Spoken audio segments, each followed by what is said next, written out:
Good day. My name is Carl Alaska, and I'm going to show you my auto-refilling brewing system and also how to build it. This is a one-wide tileable design that keeps a chest stocked with one type of potion. It also features a detection that stops the brewing process once the storage is filled up and resumes once potions are taken out.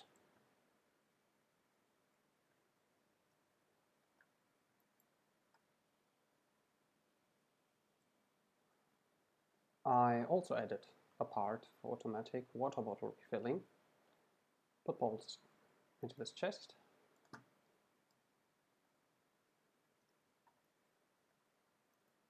And once this hopper empties,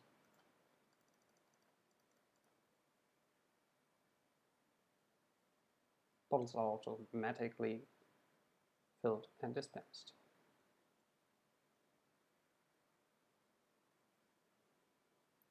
I will now briefly explain how the system works. The potions are being brewed inside of this brewing stand. This hopper contains the following ingredients in the required order. Once the last ingredient goes into the brewing stand, this comparator turns off and a hopper timer counts down the time it takes the potion to finish. Then this comparator turns off and on one hand unpowers the hopper below the brewing stand to take out the potions, and on the other hand sends the signal up to these droppers containing the potion-specific ingredients. They then dispense the ingredients into the barrel and then into these hoppers down below. Also, this observer clock is activated for 4 redstone ticks to dispense exactly 3 water bottles into this barrel, which are then funneled into the brewing stand. By then, the ingredients have already arrived at this hopper, and the bottom hopper is locked again. When the storage is filled up to this hopper, so one process to go, the hopper below the barrel will be locked, like this one, and will keep water bottles from going into the brewing stand. This stops the brewing process. We'll see that happening soon.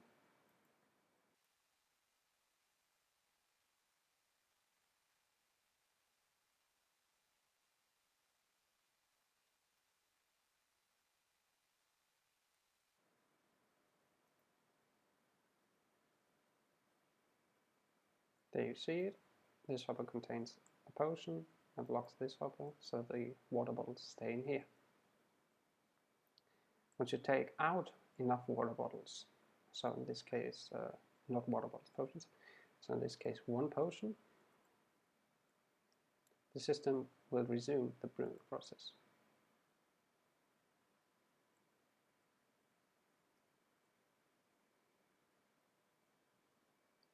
I will now show you how to build this.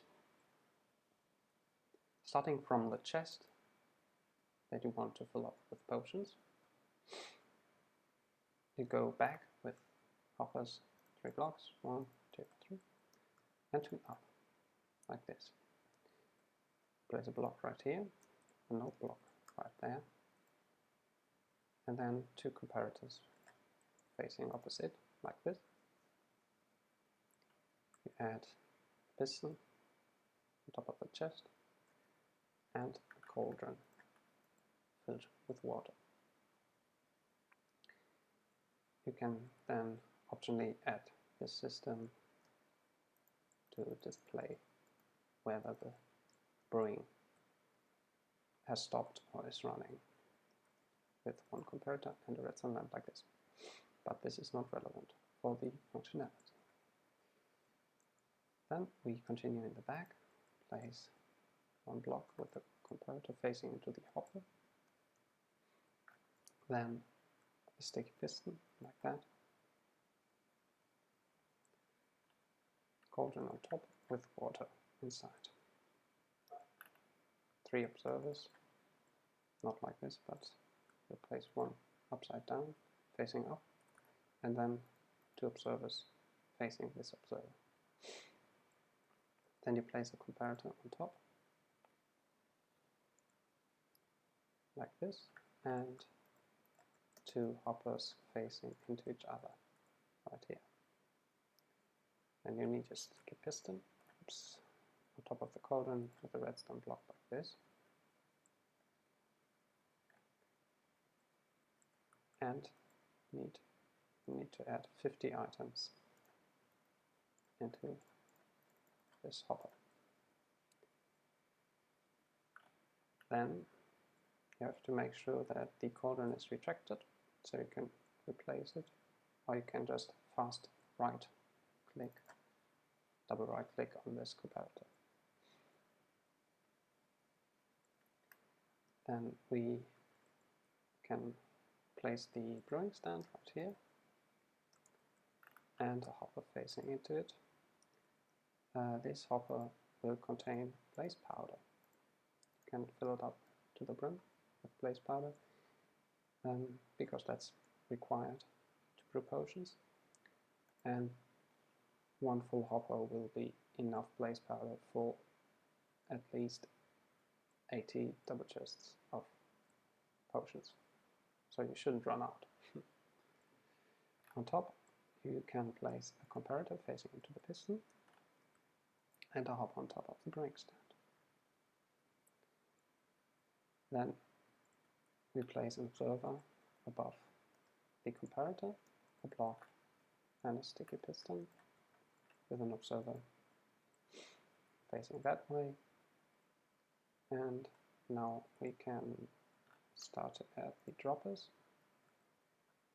1 house left there, and then a dropper here, dropper here, dropper here, dropper there, and there you go. These are our 5 ingredient droppers, and they will drop the ingredients into barrels. And then the hoppers will take them out of the barrel and funnel them into the brewing stand. 1 full dropper is enough to brew 32 chests of potions.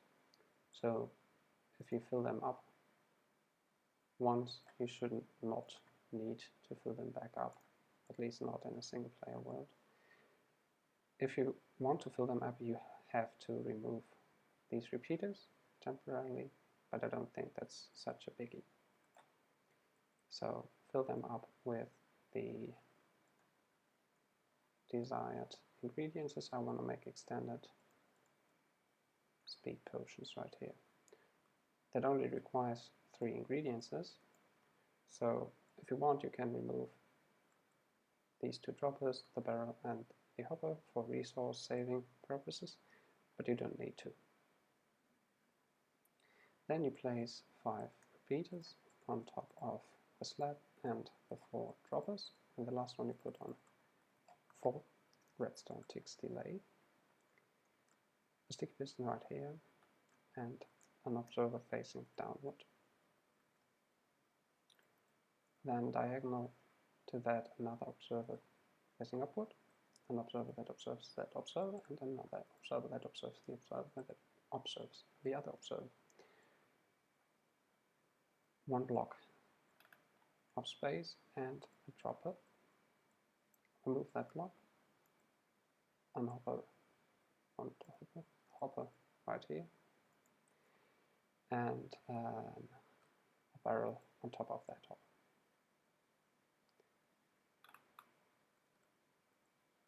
This will be our water bottle refilling lane right here.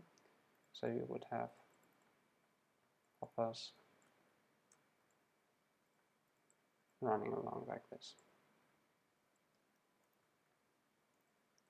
that you fill up with water bottles, or you could add an automatic system like I did.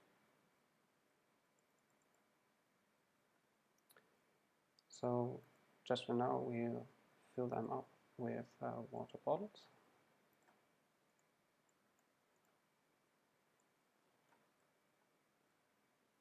But you could also put like a chest here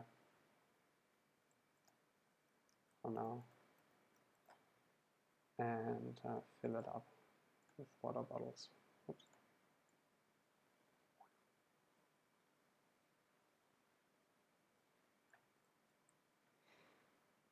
Okay.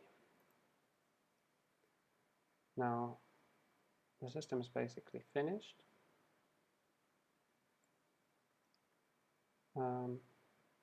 And as I said, if you want to refill it, you'll have to remove the repeaters and the slab if you want to get to this dropper, or you walk on top of these hoppers, then you can reach it. And now you have to give it like an initial startup, because there are no ingredients and water bottles in here. So you can do that with a fast right click again on this comparator. Oh, it should not be like this. I didn't click fast enough. So we accidentally took out the water bottles. If that happens to you, simply put water bottles in here. I accidentally activated the system twice. Make sure that it runs one potion cycle, and then it should just keep on brewing potions on its own until, of course, the chest and the hoppers are filled, and it will lock the system. So yeah, that's how to build the system.